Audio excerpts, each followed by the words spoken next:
السلام علیکم پیارے دوستو، یہ واقعہ یقیناً آپ نے پہلے کبھی نہیں سنا ہوگا۔ یہ واقعہ انتہائی دلچسپ ہے۔ آپ اس ویڈیو کو آخر تک دیکھنے پر مجبور ہو جائیں گے کہ کیسے ایک ٹنڈن نے ایک لاش کو نکال کر اس سے شادی کی۔ چلیں پھر سٹارٹ کرتے ہیں ہم ہماری آج کی ویڈیو۔ ایک دفعہ کا ذکر ہے کہ کسی گاؤں میں 4 بھائی رہتے تھے۔ چوتھے اور سب سے چھوٹے بھائی کا ہاتھ کٹا ہوا تھا۔ تینوں بھائی اس پر ہنستے تھے اور ٹنڈن ٹنڈا کہہ کر اسے بلایا کرتے تھے۔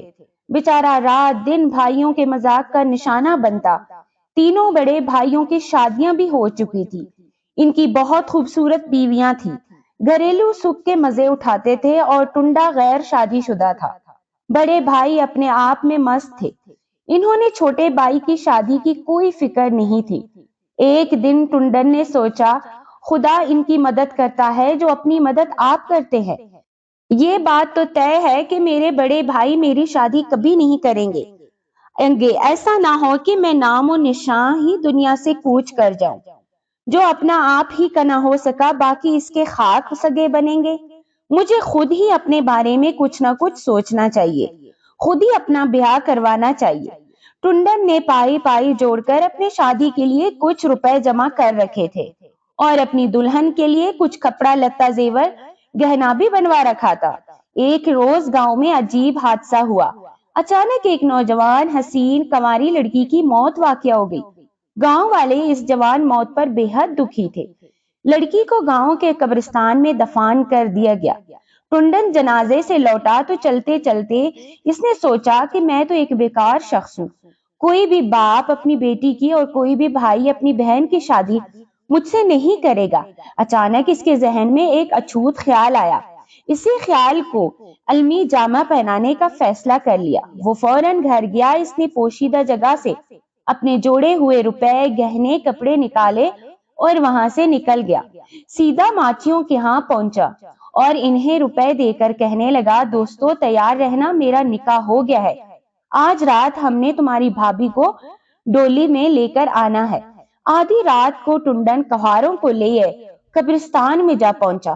کہار پہلے تو حیران ہوئے کہ بھابھی کی ڈولی اٹھائیں تو کہاں سے اور یہ کہاں آ کے پہنچ گئے۔ انہوں نے روپیے لیے ہوئے تھے، اس لیے چوں چڑا کیے بغیر ٹنڈے کے کہنے پر قبرستان میں بنی سب سے تازہ قبر کی کھدائی شروع کر دی۔ تھوڑی دیر بعد انہوں نے قبر کھود کے خوبصورت لڑکی کی نہایت صاف اور دھلی ہوئی لاش باہر نکال لی۔ ٹنڈے نے کفن علیحدہ کیا اور لاش کو اپنے لائے ہوئے کپڑے اور زیور پہنا دیے۔ مرے ہوئے لڑکی بالکل دلہن بن گئی۔ وہ روپ چڑھا کہ چندے آفتاب چندے مہتاب، اور پھر اسے پالکی میں ایک لکڑی کا سہارا دے کر بٹھایا گیا۔ پالکی میں رنگ برنگ ریشمی پردے لٹک رہے تھے، 2 ماچی آگے ہوئے اور 2 پیچھے۔ انہوں نے پھول کی طرح بانس اٹھا کے اپنے کاندھوں پر رکھ لیے۔ دلہا مرے یا دلہن، نائی کو اپنے ٹکے سے کام۔ کہار ڈولی اٹھائے چل پڑے۔ ٹنڈا صحرا لگائے دولہا بنا گھوڑی پر سوار آگے آگے روانہ ہوا۔ صبح سویرے یہ مختصر سی بارات ایک گاؤں کے پاس سے گزری۔ ادھر اتفاق سے گاؤں کی چودھری کی بیٹی اپنی سہیلیوں کے ساتھ صبح صبح کی سیر کر رہی تھی۔ اچانک اس کی نظر پڑی تو کیا دیکھتی ہے کہ ایک بارات خرامہ کرامات چلے جا رہی ہے۔ دولہے میاں آگے آگے چلے جا رہے ہیں۔ چودھری کی بیٹی نے سوچا کہ ہم تو آج دلہن ضرور دیکھیں گے۔ اس نے اپنی سہیلیوں کے ساتھ لیا اور اتراتی ہوئی آگے بڑھی اور بارات کا راستہ روک کر کہنے لگی، ارے ارے ذرا ڈولی تو نیچے رکھو، پردہ اٹھاؤ، ہمیں دکھاؤ۔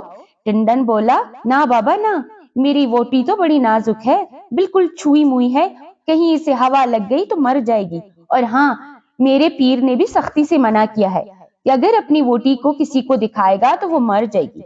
پھر یہ عجیب و غریب بات سن کر لڑکیوں کو اور تجسس ہوا، ایسی دلہن تو ہم ضرور دیکھیں گے جو محض دیکھنے سے ہی مر جاتی ہے۔ کچھ کسان ارد گرد ہل چلا رہے تھے، کچھ کھیتوں میں نہلائی کر رہے تھے اور کچھ فصلوں کو پانی دے رہے تھے۔ جو گاؤں کے چودھری کی بیٹی کو باراتیوں سے بحث مباحثہ کرتے دیکھا تو وہ بھی وہاں آ گئے۔ جب ساری صورتحال کا پتہ چلا تو لوگ یک زباں ہو کے بولے، ارے یہ تو آج تک ہم نے نہیں دیکھا نہ سنا ہے، دلہن مر جائے پھر بولے، بابا یہ ہمارے گاؤں کی لڑکیاں ہیں،